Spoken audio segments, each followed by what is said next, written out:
Let's see. Mike, Virginia, you're in the Wilkow majority. Hello. Hey, Andrew. I could respond 1,000 times to what you just said, and maybe someday I will about the 70% tax rates. But I called to talk to you about the religion speech you gave not too long ago. Is this our friend Mike again? Yeah, it is. Okay. I wanted to point out. Did it burn you last time? You really didn't get a juicy soundbite? I mean, come on. We've been doing this dance now for almost 8 years. You like to get under the skin of radio talk show hosts. You like somebody to freak out, to flail their arms, to get really angry, and then you put the clip of audio up on your website with a little ha ha ha, I got so-and-so. Well, no. I think what I do is I call up and I correct right-wing spin. And if that gets you angry, that's not on me. I think. No, yeah, come on, Mike. How long have I known you? I know your game. I know your tactics. I know everything about you. You like to do a little tee hee hee hee hee off in the corner after you've got somebody to freak out. But go ahead with your point. Sure. I mean, your listeners can judge. The point I was going to make was that, notwithstanding what you say about the point of the Roman spear, God in the Bible does have favored nations, and honestly, I don't think he'd favor a nation like this one, even though conservatives say he does. But a nation like this one that wants to get rid of all foreign aid, and all the public polling demonstrates this, even though it's providing food to people in Haiti that were eating mud cakes, and you can Google that. There were news stories. Yeah, they were making dirt cookies, and the bags were costing $5 for dirt. Let me let you in a little secret. If you're eating dirt cookies that cost $5, you should, because you're a lousy negotiator. Anyway, go ahead.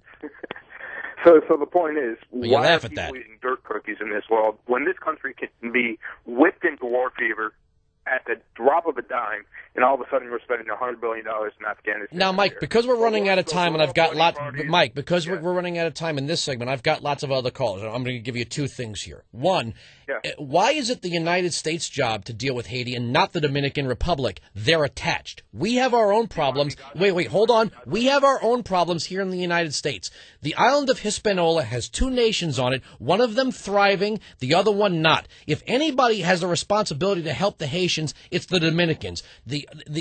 Am I wrong there? You're not addressing my point, which was, if you want to be a godlike country, you feed the poor instead of blow them up. Well, wouldn't it be better to help them feed themselves?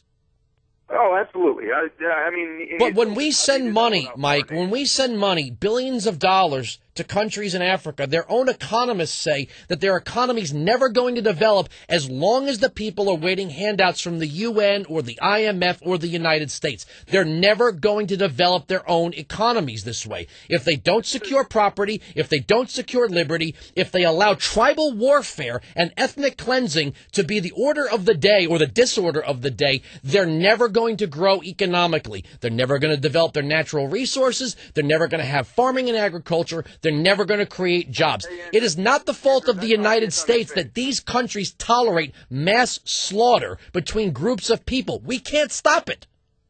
Andrew, you're not saying anything I disagree with. That's obvious on its face. What I'm saying is that when people are dying of hunger and thirst, or because they can't get clean water, and you can do that very cheaply, that should be the first concern. Developing economies and figuring out ways to do... But how much should the American taxpayer...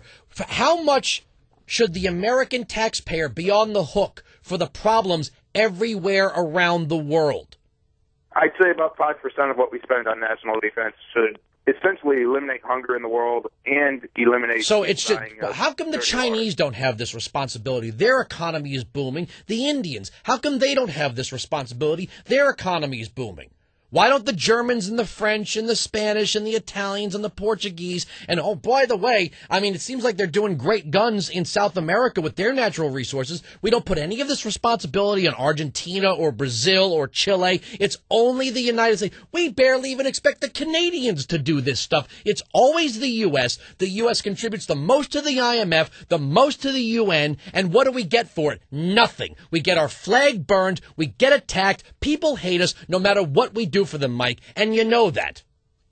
I'm not Chinese, I'm not Canadian, I'm not anything else. I'm saying that if the United States wants to be a godlike country, it doesn't matter what anybody else I don't think anybody, I don't know anyone that wants America to be godlike. There's a difference between godliness loved and by godlike. God, or a chosen people. There's a difference between godliness and godlike, Mike. There's a difference between wanting moral people in government and the government moralizing. You want to put a gun in your hand and tell somebody else what their responsibility is, you go right ahead. That's not the proper function of government. Thanks for the call. You didn't get your freak out.